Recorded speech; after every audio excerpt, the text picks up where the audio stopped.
December মাস মানে অনেক অনেক দাওয়াত। আর দাওয়াত পেলে আমরা তো অনেক খুশি থাকি।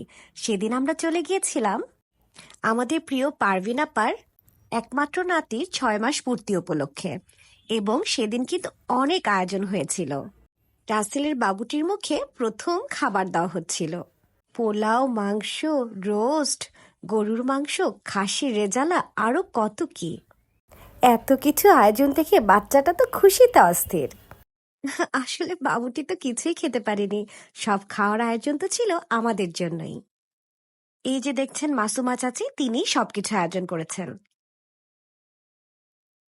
প্রতিটি খাবার এবং ডেজার্ট অসাধারণ ছিল। সবাই বাচ্চাটার জন্য অনেক অনেক দোয়া করবেন। আলহামদুলিল্লাহ, বাচ্চাটি যেন মানুষের মতো মানুষ হতে পারে। ও আমার চাচাতো ভাই, ওর জন্য অনেক অনেক শুভকামনা রইল। এই যে ডালাটা এত সুন্দর করে সাজানো হয়েছিল, জর্দা, চিংড়ি মাছ, সবকিছু আয়োজনই ঘরে করা হয়েছিল, এবং সবকিছু আয়োজন করেছিল আমার আপা এবং মাসুমা চাচি মিলে। ওদের প্রত্যেকটা আইটেম সত্যি এত বেশি মজাদার ছিল। আলহামদুলিল্লাহ, আমরা খেয়ে তো খুব মজা পেয়েছি। আর এই যে ডালা থেকে আপা আমাকে খাওয়াই দিচ্ছে, এই বিশাল ডালায় আমি খাচ্ছিলাম এবং খুবই মজা হচ্ছিল তখন। যেহেতু 16ই ডিসেম্বর ছিল, তাই আমরা কিন্তু লাল সবুজ পরেছিলাম।